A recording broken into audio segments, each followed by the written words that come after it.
Contradictory ना हो ऐसी सोच से कि आप उस तरह का थंबनेल, पर मैं उसको पॉइंट आउट नहीं करना चाह रहा, सिर्फ एक गुजारिश ये है। दूसरी बात ये है कि कोशिश ये करें वो क्लिप लगाएं जो उस मेन चैनल के ऊपर वो क्लिप पहले से लगा ना हो, यानी आपकी मेहनत हो। मिसाल के तौर पर मुफ्ती साहब एक क्लिप लगाते हैं, ठीक है, जो उनके चैनल पे है। कई लोगों को मैंने देखा है उसी क्लिप को डाउनलोड करेंगे, थंबनेल भी वही डालेंगे, अपने चैनल पे लगा देंगे। इसका कोई फायदा नहीं, इसका कोई फायदा नहीं, ना यूट्यूब के लॉगरिथम में इसका कोई फायदा है, ना देखने वाला स्क्रॉल कर रहा होगा उसको कोई फायदा है। ऐसा क्लिप लगाएं जो उस चैनल के ऊपर या किसी और चैनल पे ना लगा हो, क्रिएटिव हो जाए। कंटेंट आपके पास है, थोड़ी सी मेहनत करनी है, थोड़ी सी अच्छा एडिट करके, जैसे अभी मुफ्ती साहब ने ये पॉलिटिकल सिस्टम के ऊपर जो बात की है, ये बड़ी अच्छी इंफॉर्मेटिव बात थी। इसका क्लिप आ जाए, मुफ्ती साहब के चैनल पे आ जाए, इस तरह की चीजें आप ढूंढ के जो पहले ना लगी हो। भाई ये मेरी गुजारिश थी। कैसर चले भाई ठीक कुछ जी। जी, मैं मैं बस ये कोशिश खास करता हूँ कि मैं अपना भी कुछ उसमें लगाऊं। मैं अपना भी कुछ अपनी बात लगाता हूँ, आगे पीछे करके, ठीक है, ठीक और है। बीच में रखता हूँ, चलिए, सही है, सही है, बहुत बेहतर है।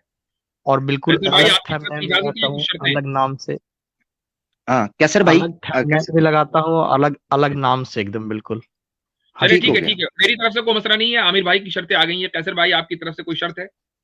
बस एक रिक्वेस्ट है कि जो कॉन्टेक्स्ट है गुफ्तगू का, यानी कि जो मैंने कहा है, आप उसको वैसे ही दिखा दें, उस पर तबसरा जो मर्जी करें, वो आपका हक है। एक बाज़ औक़ात होता है ना कि क्लिप्स काट के ज्वाइन करके इस तरह से वो हो जाता है, तो काइंडली नहीं वो, नहीं, मैं या काटता नहीं हूँ, मैं तबसरा जो काटता मर्जी। नहीं, क्लिप काट के नहीं लगाता हूँ मैं ठीक है थोड़ा जी सा जी, जरूर। तबसरा ठीक सिर्फ होगा भैया। लगाता हूँ अपना, आगे पीछे ठीक है, हम्म। बस। ठीक है, बहुत बेहतर है। चले, लगाएं लगाएं, जज़ाकल्लाह। बिस्मिल्लाह करें, मेहनत करें, अल्लाह आपको जज़ाए खैर दे। और हमने इनको एच मुचलिम को कहा हुआ है कि भाई आपने कोई क्रिटिसाइज करना है, हम स्ट्राइक वगैरह नहीं मारेंगे, तो आप तो फिर हमारे भाई हैं, कोई ऐसा मसला नहीं। सही बात। आप लगाएं। जी। अरमान साहब हमारे साथ हैं। जी अरमान भाई। जी अस्सलाम वालेकुम। वालेकुम वालेकुम सलाम। सलाम रहमतुल्लाहि व बरकातहू। जी, मुफ्ती साहब, जब आपने हिजाब के टॉपिक के ऊपर स्ट्रीम रखी थी, उसमें आपने, जो लोग ये नहीं मानते हैं कि चेहरे का भी हिजाब होना चाहिए, तो उस पे एक आयत आपने रखी थी, सूरह अहज़ाब की आयत 53, जी। राइट? तो उसमें आपने बोला था कि मोहम्मद सल्लल्लाहु अलैहि वसल्लम की वाइफ्स को कहा गया था कि बैरियर के साथ बातें करें, तो उससे ये साबित होता है कि चेहरे का भी हिजाब है। तो जी। इस पे ये काउंटर क्वेश्चन हो सकता है कि ये एक्सेप्शन नहीं था उनके लिए, क्योंकि यहाँ कैसे पे होगा? सिर्फ वाइफ्स पहलू का ही कैसे है? नाम है। मैं ये सवाल करता हूँ कि ये एक्सेप्शन कैसे है? जबकि उनको रोल मॉडल बना दिया गया, अहले बैत को रसूलुल्लाह सल्लल्लाहु अलैहि वसल्लम के रोल मॉडल बना दिया गया, और तो फिर ये उनके लिए एक्सेप्शन कैसे है? यानी ये कैसे समझ क्योंकि में आ रहा है कि ये उन्हीं के लिए खास है? क्योंकि मुफ्ती साहब, उसी आयत में आगे में ये लिखा है कि मोहम्मद सल्लल्लाहु अलैहि वसल्लम के बाद किसी को इजाज़त नहीं है उनसे शादी करने की। तो ठीक है, तो यहाँ एक्सेप्शन हो गया, यहाँ जी, एक्सेप्शन हो गया, और ये आयत से ही पता चल रहा है। लेकिन हर जगह आप उस एक्सेप्शन को अप्लाई करें, ये तो मुमकिन नहीं है। उसकी वजह यह है कि कुरान ने वला तबर्रुजन तबर्रुजल जाहिलियतिल ऊला सूरह अहज़ाब में ही कहा है, और उम्महात मोमिनीन को खिताब करके कहा है कि जाहिलियत के अंदाज में तबर्रुज, और तबर्रुज कहते हैं बनाव सिंगार करना, जीनत इख्तियार करके बाहर निकलना। तो इस तरीके से मत निकलो। तो अगर आप ये कहेंगे कि यहाँ भी खास है, तो इसका मतलब आम जो मोमिनात हैं वो चाहे जितना तबर्रुज करें, जितना बनाव सिंगार करके बेपर्दगी के साथ बाहर जाएं, बाल भी उनके खुले हुए रहें और सीना भी उनका खुला रहे, जिस तरीके से एक आम और काफिरा औरत होती है, उस तरह मुसलमान औरतें फिरें। क्यों आप ये कहें कि चूंकि ये चीज जो है ये तो सिर्फ उम्महातुल मोमिनीन के साथ खास है? क्या आप ये कह सकते हैं? नहीं मुफ्ती साहब, मेरे लिए तो जो 59 आयत है सूरह अहज़ाब की, उसमें जो जलाबीब वर्ड है वही इनफ है इसको साबित एग्जैक्टली करने के लिए मैं कि वही कहना चाह जी, रहा था कि ये सिर्फ एक दलील नहीं है, ये एक यानी मुख्तलिफ दलाइल में से एक दलील है। ये जो हिजाब मिन वराई हिजाब वाली आयत है, ये दूसरे भी दलाइल मौजूद है, यानी हम अपने पूरे मुकदमे को इसके ऊपर बुनियाद नहीं बनाते हैं। जलाबीब वाली आयत जी, भी है और ये भी आयत है, और आयत में किसी लफ्ज का अगर अम्महातुल मुमिनीन या अज़वाजुन नबी सल्लल्लाहु अलैहि वसल्लम के साथ कोई चीज खास है, तो वो सियाको सबाक या सराहत के साथ कुरान खुद बता देता है कि ये उनके लिए खास जी, ठीक हो गया जी। ठीक है इसका मुफ्ती अमन साहब, चीज़ अरमान मैं भाई। बहुत अर्ज़ बहुत कर दूँ, प्राइवेटली तो शायद मैं अर्ज़ ना करता, लेकिन अब मुफ्ती साहब बैठे हैं तो उनकी मौजूदगी में मैं कह देता हूँ कि अगर इस सारी गुफ्तगू के आप तसलसल को भी देखें ना अरमान भाई, तो उसमें अल्लाह ताला ने अपने नबी की बीवियों से कहाँ से सिलसिला स्टार्ट किया है। दुनिया की ज़िंदगी चाहते हो तो ठीक है, आपको रुखसत कर दिया जाएगा, नहीं तो फिर कंडीशन सख्त हैं, फिर सवाब भी दोहरा है, फिर उसके बाद जो सज़ा है वो भी ज़्यादा है। और वो करते करते फिर जो इसी सूरत की आयत नंबर 35 है ना, इसमें अल्लाह ताला ने बड़ी लंबी एक एक एक, एक मर्द और औरत की जो है उनके मामलात को बताया है कि वो इताअत करने वाले मर्द हैं, इताअत करने वाली औरतें हैं, शर्मगाहों की हिफाजत करने वाले मर्द हैं और औरतें हैं, और वो पूरे का पूरा इनके उसमें मजमून है जिसकी तफसीर में ये बात लिखी हुई है कि ये एक्सटेंशन है ही इसलिए कि कोई पिछली आयत से ये ना समझ ले कि ये जो पर्दे के मामलात हैं ये अल्लाह के रसूल की बीवियों के लिए हो गए बिल्कुल हैं। वो वहां पे है, लेकिन आगे उसी उसी तसलसल में ये बयान किया गया है सारे मर्दों सारे औरतों के लिए है। बहुत सही, बिल्कुल जबरदस्त। ठीक हो गया जी हाँ, अरमान भाई। मुफ्ती एक एक आखिरी चीज, मुफ्ती साहब मेरी सही मुस्लिम भाई से बात हुई थी, तो उनसे वो एक कुरान में जो कोड बताते हैं वो उन्होंने ढूंढा था, तो उन्होंने बोला था मुफ्ती साहब से रिक्वेस्ट करेंगे कि एक स्ट्रीम उस पे रखें, तो मैं भी इंशाल्लाह आपसे ठीक रिक्वेस्ट है, करूँ कि एक हो जाए। बेहतर जी शुक्रिया। बेहतर है। जी ओके जी, ओके। हमारे साथ अरमान भाई थे और अगले कॉलर हैं जनाब मोहम्मद, क्या है नाम इनका, मोहम्मद अली भाई। जी मोहम्मद अली भाई। जी अस्सलाम वालेकुम मुफ्ती साहब। वालेकुम अस्सलाम भाई, आप तो बड़े दिन के बाद आ रहे हैं, कहाँ थे? सर मुर्तदों से ही भिड़ते फिर रहे हैं और कहाँ पर होंगे। बाकी पंडितों से भी आजकल भिड़ है, तो पंडितों को भी नहीं अच्छा छोड़ा हुआ। चले अच्छा खैर। अच्छा। सर हाँ बहुत शुक्रिया।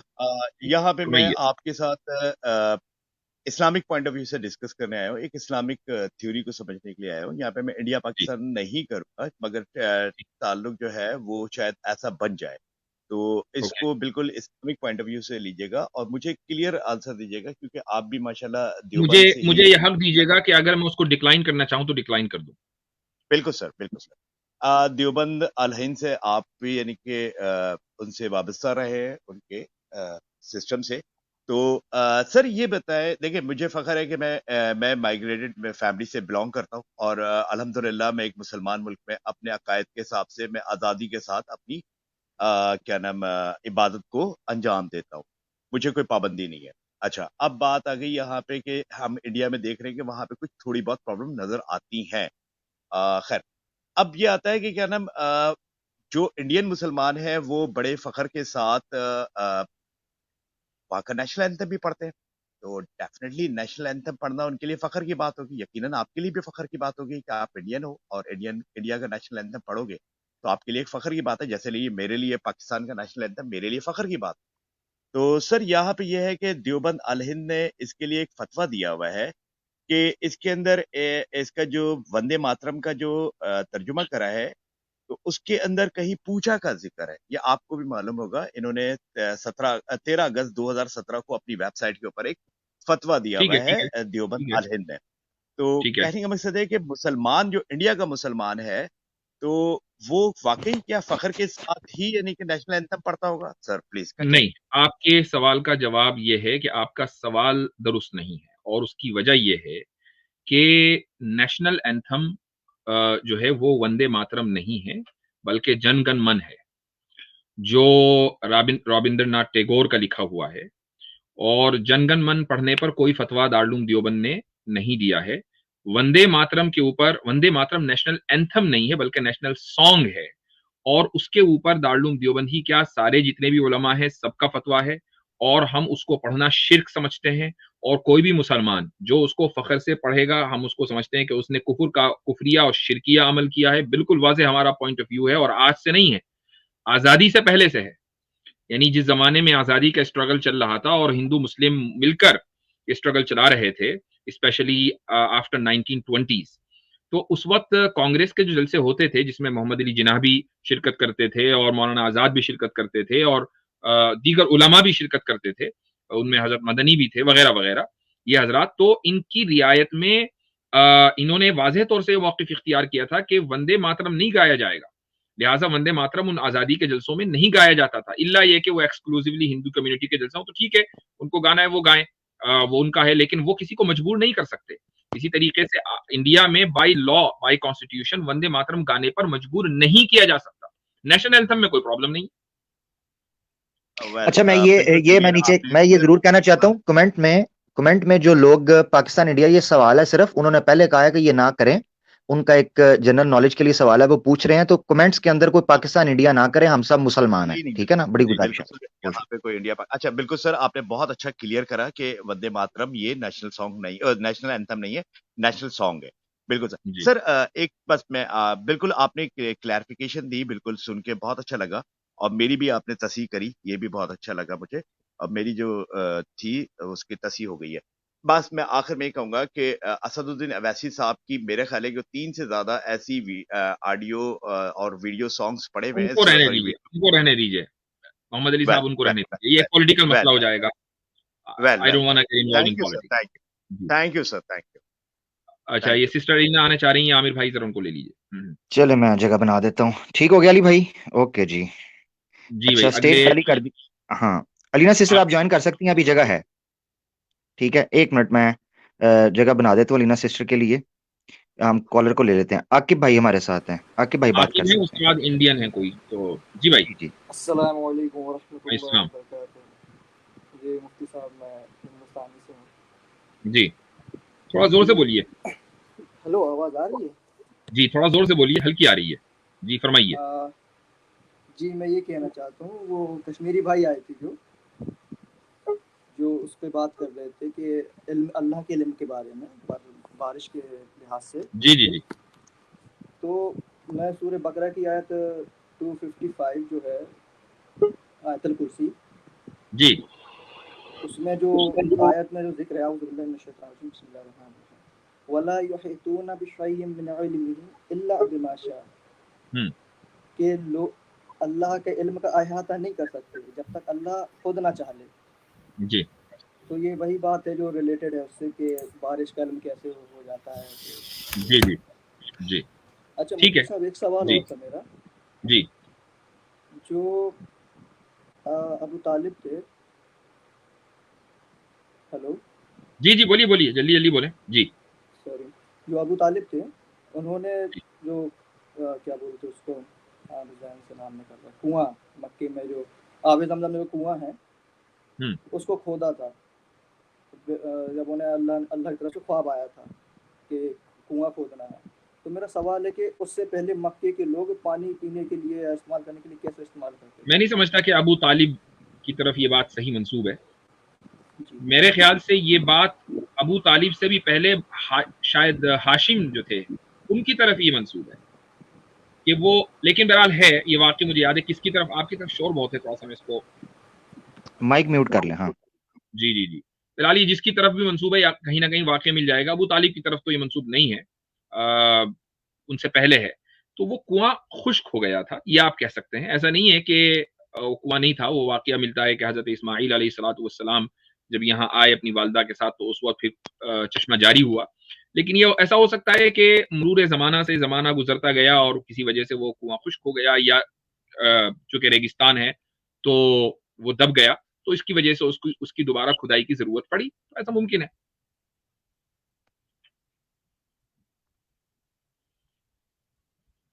ठीक हो गया। आकिब भाई माइक अनम्यूट कर लें। जी जी जी जी मुफ्ती साहब, एक सवाल और था। जो हम्म। बुखारी शरीफ में जो मोहम्मद सल्लल्लाहु अलैहि वसल्लम के बारे में जिक्र आता है, हदीस आती है कि जब मक्के की तामीर हो रही थी, तो मुझे कहना तो सही नहीं लग रहा, उन्होंने कपड़े, मतलब कि बेहोश हो गए थे कि पत्थर उठाते की चलते। तो जी इसको थोड़ा वाज़े कर दीजिए थोड़ा। आप सल्लल्लाहु अलैहि वसल्लम तामीर में शरीक थे और अभी 9 उम्र थे, और आपके जो चचा थे हजरत अब्बास रदियल्लाहु अन्हु, ज्यादा उम्र का बहुत बड़ा फर्क नहीं था, तो उन्होंने शिरकत की। और उस जमाने में जाहिर है कि कोई, चूंकि जो मुशरिकीन के मक्का के जो मुशरिकीन थे, उनके कोई अखलाकियात तो थे नहीं, कहीं बरहना हो जाए। हज भी और तवाफ भी वो बरहना होकर करते थे, कपड़े उतार कर। तो आप सल्लल्लाहु अलैहि वसल्लम पत्थर ला रहे थे अपने कांधे पर, तो जाहिर है कि जब वो रगड़ उसके आपके कांधे पर लगी तो तकलीफ होने लगी। तो उस पर हजरत अब्बास ने कहा कि अपना तहबंद खोलकर अपने कांधे पर डाल दो और उसके ऊपर पत्थर उठाओ। तो रसूलुल्लाह सल्लल्लाहु अलैहि वसल्लम ये करने जा रहे थे, किया नहीं था, ये करने जा रहे थे कि जिस वक्त आप सल्लल्लाहु अलैहि वसल्लम पर बेहोशी तारी हो गई।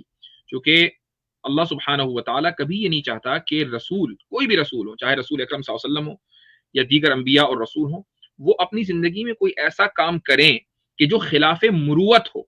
खिलाफ मुरुवत हो, ये मुरुवत का जो लफ्ज मैंने, ये एक टेक्निकल लफ्ज है जो हदीस की इस्तिलाह में इस्तेमाल होता है।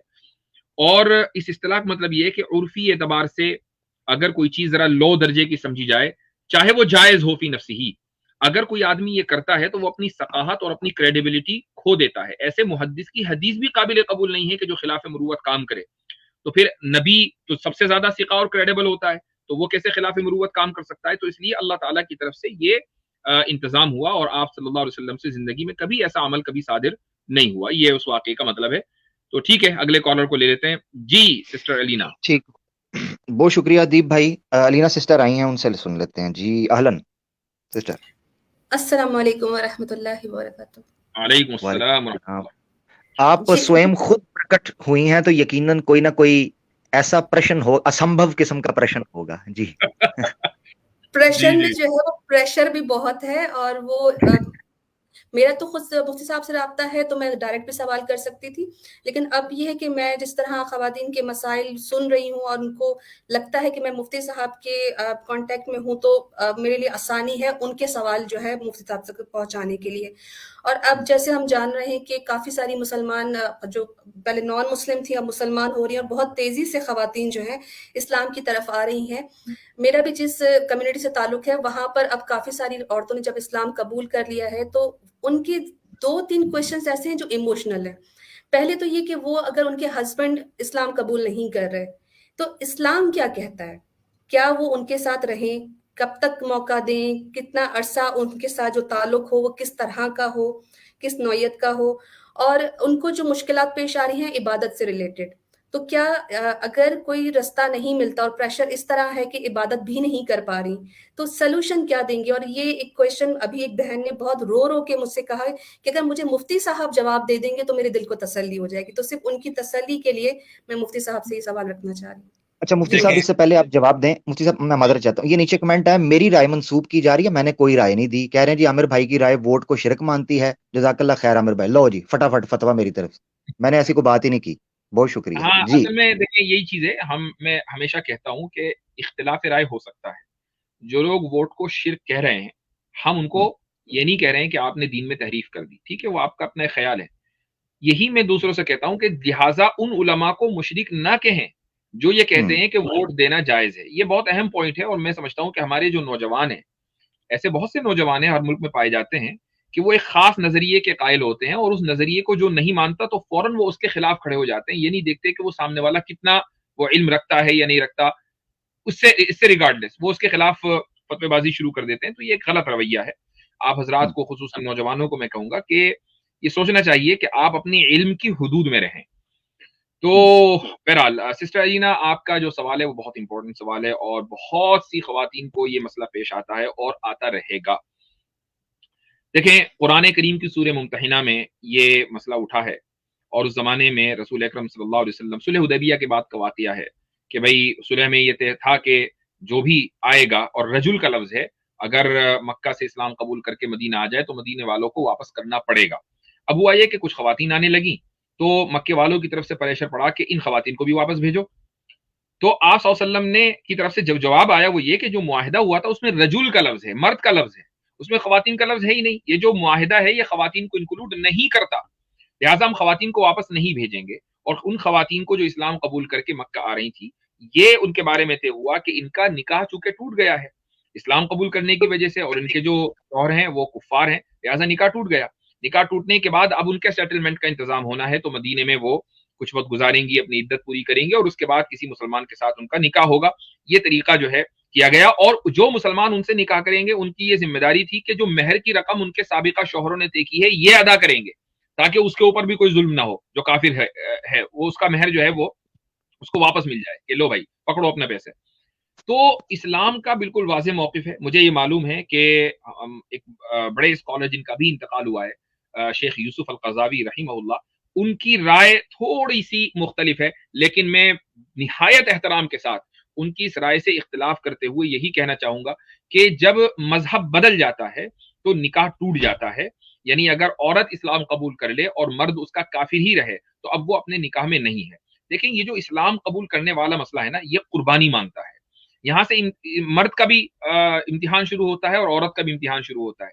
ऐसे भी केसेस आए हैं कि मर्द ने इस्लाम कबूल कर लिया लेकिन बीवी तैयार नहीं है, और ऐसे कितने केसेस होते हैं कि लड़का कोई कम उम्र के अंदर इस्लाम कबूल कर लेता है, 20-25 साल का है, लेकिन उसके वालिदैन तैयार नहीं है। तो हमेशा जो नो मुस्लिम है वो इस बात के लिए तैयार रहे कि उसको किसी ना किसी सतह के ऊपर कुर्बानी देनी पड़ेगी, चाहे वो मर्द हो या औरत हो। तो मेरे नजदीक तो मसला बिल्कुल 2 और 2 4 की तरह वाज़ेह है। ये निकाह जारी नहीं रह सकता। हाँ, हिकमतन और किसी मजबूरी के दर्जे में अगर कुछ दिन मजीद इंतजार करने के लिए वो औरत उस घर में रहना चाहे, मजबूरी के दर्जे में कि कहीं और नहीं जा सकती है, या उसको उम्मीद है कि मैं अपने साबिका शौहर को अगर कन्विंस करूं तो शायद वो भी कन्विंस हो जाए और इस्लाम की इस हक्कानियत को कबूल कर ले, तो ठीक है इस नीयत से। लेकिन बहरहाल जो एक रिलेशन होता है हस्बैंड और वाइफ के दरमियान, वो नहीं हो सकता। जी सिस्टर, और कोई सवाल आपका? बस इससे यही रिलेटेड क्वेश्चन के नहीं कि अब जब वो मौजूद हैं, उस रिश्ते में हैं, उनका कोई फिजिकल रिलेशनशिप बिल्कुल भी नहीं हो सकता, वो अपनी मर्जी से टाइम देना चाहें तो दे सकती हैं, लेकिन वो उनकी बीवी नहीं है, ये क्लियर स्टांस आपकी तरफ से आ गया, ये उनकी बेगम नहीं है। और जहां इबादत की रोकथाम की बात है कि वो इबादत करने को उनको रोक रहे हैं, तो वो चाहे तो उसको लीव कर सकते हैं। यहाँ पे मुफ्ती साहब, फिर हमारे जो मुसलमान भाई हैं उनकी भी जिम्मेदारी बनती है कि ऐसा कोई फैमिली देखें जी, तो वो उस देखिए, औरत को असल में सहारा दें। मैं समझता हूँ कि आपका जो सवाल है वो किसी ऐसी खातून के ताल्लुक से जो इंडिया में है। सिस्टमैटिकली जो चीज़ इंडिया में हुई है, मैं थोड़ा-सा लोगों के सामने उसको लाना चाहूँगा, और बहुत से लोगों को मालूम भी है। एक साहब हैं उमर गौतम, जो इस वक़्त सलाखों के पीछे हैं, और गुज़िश्ता ग़ालिबन 1.5 साल हो गया उनको जेल भेजे हुए उनको। और उनको बगैर किसी चार्जेस के, अभी तक चार्जेस प्रेस नहीं हुए हैं, कोई उनके ऊपर दफ़ात नहीं लगाई गई है, बस इन्वेस्टिगेशन के नाम पर उनको जेल में डाला हुआ है। वो बेचारे वहाँ पर हैं। उनकी एक ऑर्गेनाइज़ेशन थी, वो खुद भी नो मुस्लिम हैं, रिवर्ट हैं, और अपनी जवानी में उन्होंने इस्लाम कबूल किया था। फिर उन्होंने दिल्ली में एक ऑर्गेनाइज़ेशन कायम की थी, और उसका मकसद ये था कि जो मुस्लिम लड़के-लड़कियाँ या मर्द-ख़वातीन इस्लाम कबूल कर रहे हैं, गैर मुस्लिम इस्लाम कबूल कर रहे हैं, उनका सेटलमेंट कैसे हो, उनके रिश्ते हैं, उनकी जॉब्स हैं, उनको जॉब्स भी मसला आता है, उनकी रिहाइश का मसला है, तो वो सब देखते थे। बाकायदा उन्होंने अपने घर में कुछ कमरे इस काम के लिए मखसूस किए थे, भाई कुछ दिन के लिए आप हमारे यहाँ आकर रहना चाहें तो रह सकते हैं। तो चूंकि वो इन सारे मसाइल से गुजरे थे, और फिर इंडिया के अंदर एक ये भी है कि अगर आपको अपना नाम बदलवाना है तो इसका एक पूरा लीगल प्रोसीजर है। अगर आप लीगल प्रोसीजर करने जाएं तो फिर जो सरकारी दफ्तरान में जो लोग बैठे हुए हैं वो परेशान करते हैं। तो उन्होंने वो सारे तरीके दिए हुए थे, तो ये चीज खटक रही थी मुख्तलिफ लॉबीज को, लिहाजा उनको जेल की सलाखों में डालकर उनकी ऑर्गेनाइजेशन को बंद करा दिया गया। तो ये एक बड़ा मसला है कि जो इंडिया के अंदर जो गैर मुस्लिम मुसलमान हो रहे हैं, इस्लाम कबूल कर रहे हैं, उनके लिए कोई रिसोर्सेज अवेलेबल नहीं है, और जो आदमी रिसोर्सेज प्रोवाइड करने की कोशिश करता है वो दरअसल आबेल मुझे मार वाली बात हो जाती है, और इसलिए बहुत से मुसलमान इसमें हिम्मत नहीं करते। लेकिन ये काम करना तो है, चूंकि इस्लाम की रोशनी तो फैलेगी। जी, मतलब उनका सिर्फ एक मैसेज आया है, और वो चाह रही हैं कि आप उनके लिए दुआ भी करें, क्योंकि अब वो एक माइंड प्रिपेयर कर रही हैं, उनका अभी जस्ट मैसेज आया, तो वो चाह रही थी कि आप उनके लिए दुआ भी करें आप सब, और उनके बच्चे भी हैं, तो ज़ाहिर-सी बात है वो बच्चे भी अपना उसके लिए ज़्यादा गमगीन हो रही हैं। तो बहुत टफ बच्चों को देखें, जी। अगर वो कानूनी रास्ते से चले इंडिया में भी, आई डोंट नो कि उनके बच्चे कितने बड़े हैं, लेकिन अगर वो नाबालिग हैं, अंडर 18 हैं, तो बहुत आसानी के साथ बच्चे उन्हीं के साथ रहेंगे। और यानी ये आमतौर से जितनी भी सेक्युलर रियासतें हैं सबका यही कानून है। और उसके बाद फिर अगर वो बड़े होकर अपने बाप के पास जाना चाहें तो जा सकते हैं। तो बच्चों को नहीं छोड़ना, इंशाल्लाह उनको जरूरत नौबत नहीं आएगी, इल्ला है कि बच्चे जवान हो चुके हैं, 18 से ऊपर गए, तो जाहिर है कि फिर वो खुद फैसला करेंगे। लेकिन बहरहाल मैं खुद भी और तमाम लोगों से जो हमारी स्ट्रीम सुन रहे हैं और आगे भी सुनेंगे, मैं तमाम लोगों से दरखास्त करूंगा कि इस बहन के लिए खुसूसी तौर से दुआ करें कि अल्लाह सुब्हानहू व तआला इनकी तमाम परेशानियों को दूर करे और उनके लिए आसानी का मामला फरमाए, और इनके खानदान में जितने अफराद हैं, जिस तरीके से इनको हिदायत की तौफीक मिली है, उन सबको भी हिदायत की तौफीक मिले, ताकि इनको जिंदगी में कुर्बानियां न देनी पड़े।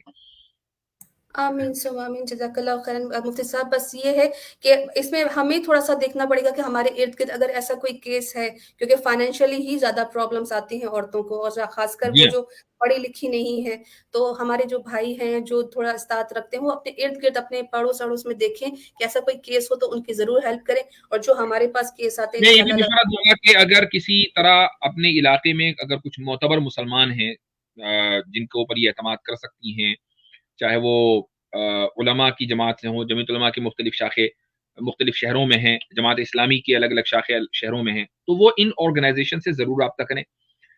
मैं 2 ऑर्गेनाइजेशंस का नाम ले रहा हूँ, जमीयत उलमा हिंद और इसी तरीके से जमात इस्लामी। इन दोनों में से वो किसी से भी रब्ता कर सकती हैं। मुझे यकीन है कि यहाँ से उनकी कुछ ना कुछ मदद इंशाअल्लाह होगी, और आपके थ्रू अगर उनको कुछ नंबर्स चाहिए तो मैं इंशाअल्लाह दे दूँगा इन दोनों जमातों के जो ज़िम्मेदारान हैं। जरूर, बहुत शुक्रिया मुफ्ती साहब, जज़ाकल्लाहु खैरन। अस्सलाम वालेकुम व रहमतुल्लाह व बरकात। हमारे साथ लीना सिस्टर थी, औरतों के सवालात के हवाले से बात कर रही थी। इंडियन भाई हमारे साथ, उनको ले लेते हैं, कुछ इंडिया की खबर खैर ले ली जाए। जी इंडियन भाई। हेलो, अस्सलाम वालेकुम वरहमतुल्लाहि वबरकातुहू। वालेकुम अस्सलाम वरहमतुल्लाह। जी भाई। अहलन। मेरी पहली स्ट्रीम मुफ्ती साहब, तो मैं तो थोड़ा सा ज्यादा बोल नहीं पाऊंगा। आप अपना सवाल रखें आराम से। जी, नो टेंशन। आपने जो जस्टिस काटजू के बारे में बोला था, वो मेरे दिमाग में बहुत बार खटकता था कि जब ये मुस्लिमों के बारे में बात करते तो हमारा जो नजरिया रहता था उनकी तरफ जाता था। फिर बाद में वो फिर कहते थे कि ये शरिया ऐसा है, शरिया के बारे में मतलब कि जो गलत मिसकंसेप्शन डालते थे, तो मुसलमानों को वो दीन से दूर करके लिबरलिज्म की तरफ भेजते हैं। तो इस तरीके से ना, मतलब कि आपने एक वीडियो भी डाला था, एक मुस्लिम नेम से थे, वो रिपोर्टर थे, वो मस्जिदों में जा रहे थे कि औरतों को मस्जिद में जाने की इजाजत है कि नहीं। शाहबाज तो अंसारी, उसके बारे में बात हो गई। जी जी जी, उन्होंने भी मतलब एक नॉन मुस्लिम से शादी की थी। अभी वो शायद अंडरग्राउंड है, बहुत उनके बहुत प्रॉब्लम शादी नहीं की, लिव इन रिलेशन में रहता है वो, और उसकी बीवी जो है मेरे ख्याल से पोर्न इंडस्ट्री की कुछ वो है, करता धरता। जी। तो मतलब कि आदमी ने मतलब जब खुद मतलब नहीं पढ़ा है इस्लाम के बारे में, और वो एक ऐसा नजरिया दूसरों को बता रहे हैं, तो मतलब ये तो बहुत नहीं है। गलत उसको तो ये भी पता नहीं कि कुरान में पारे कितने कह रहा है, 34वें पारे में है आयत। अब बताइए, ऐसे ऐसे जाहिल जो है वो खड़े होकर अब इस्लाम के ऊपर एतराज करेंगे। और अफसोस हमें अपने ऊपर होता है कि इन लोगों को थोड़ी सी पोजीशन मिल जाती है कि कोई जर्नलिस्ट बन जाता है, कोई जस्टिस बन जाता है, तो हमें जवाब देना पड़ता है इन जाहिलों के जहल का।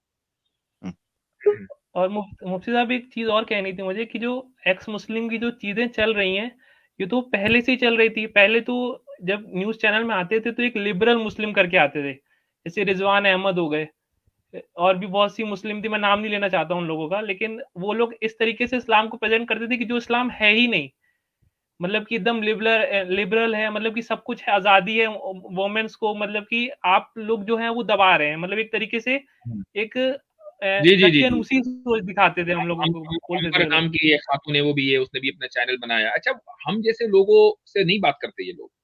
अंबर, पता नहीं क्या नाम है उसका, अंबर ही है, कुछ और है। अंबर जैदी। हाँ, तो वो भी मैंने उसकी 1-2 मरतबा वीडियो में यूट्यूब पर आई, मैं स्क्रॉल कर रहा था, तो मुझे अंदाजा हुआ कि भाई ये तो चैनल पर आती थी, अब इसने अपना यूट्यूब चैनल बनाया है।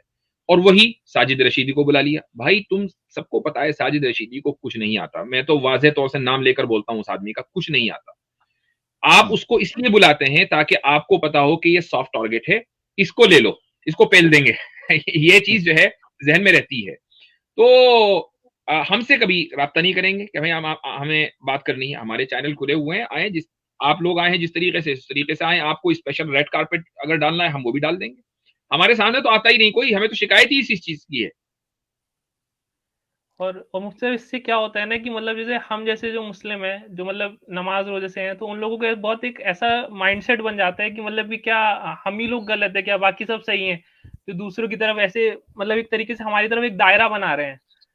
देखें, ये माइंडसेट अगर किसी का बन रहा है तो मैं उसको ये कहना चाहूंगा कि भाई थोड़ा सा आंखें खोलो, अपने इधर उधर भी नजर दौड़ाओ। ऐसे भी लोग हैं कि इन लोगों के खिलाफ जो सीना सफर हैं और जो खुलकर बात कर रहे हैं। अल्हम्दुलिल्लाह कैसर अहमद राजा साहब हैं और दीगर हजरात हैं, आमिर भाई हैं, मैं कुछ सालों से बात कर रहा हूँ, हमारे आसिम इफ्तिखार साहब हैं, और भी हमारी टीम के बहुत सारे लोग हैं, मुफ्ती शमाइल अब्दुल्ला साहब हैं, मुफ्ती अब्दुल्ला मिनहाज साहब, इतने सारे लोग हैं कि जो अलग अलग अपने अपने दायरे में रहकर ये काम कर रहे हैं। तो लोग तो इन एतराजात का जवाब दे रहे हैं। फेमिनिज्म पर बात हो रही है, लिबरलिज्म पर बात हो रही है, एथिज्म पर बात हो रही है, ट्रांसजेंडरिज्म पर बात हो रही है, हिंदुइज्म पर बात हो रही है, और जनाब हर चीज पर आप जो भी बातिल नजरिया है उसको हम बैठकर यहाँ काउंटर अटैक कर रहे हैं। तो मुसलमानों को ये सोचना चाहिए कि जो लोग इस मौजू पर बात कर रहे हैं उनको अगर सुनना है तो सुने। ऐसे फालतू के लोगों को सुनने की क्या जरूरत है? आप उनको क्यों व्यू देते हैं? ठीक हो गया। अच्छा भाई, बहुत शुक्रिया मेरा भाई, इंडियन भाई, बहुत शुक्रिया। लास्ट सवाल आमिर भाई, लास्ट सवाल, मेरा भाई काफी आपने बात कर ली पीछे। मेरा भाई, मुझे लगता है एकदम जब मैं कह रहा होता हूँ तो उस वक्त लोग सुन नहीं रहे होते। एक मिनट जरा, मेरा प्यारा भाई, आपने बड़ी जबरदस्त मुफ्ती साहब से बात की, बुरा मत मानिएगा। पीछे मुझे 2 सिस्टर्स इस वक्त नजर आ रही हैं, तो इसलिए हम उनको मौका दे देते हैं, ठीक है मेरा भाई? अच्छा, उसके बाद एक अब्दुल रहमान, उनको भी ले लीजिएगा। जी ठीक है अब्दुलरहमान, ठीक है। रोशनी सिस्टर नजर आ रही हैं? आप जरा कैमरे को और माइक को अलाउ करें ताकि मैं आपको स्टेज पे ले सकूं। कैमरा ऑफ ही रहेगा, मगर आप सिस्टर की स्क्रीन पे मुझे नजर आई हैं तो आप आ सकती हैं, आपको पता है। अमीन करके मुझे एक नजर आ रहे हैं, गालबन ये सिस्टर है अगर मैं गलत नहीं हूं तो। जी चले गए।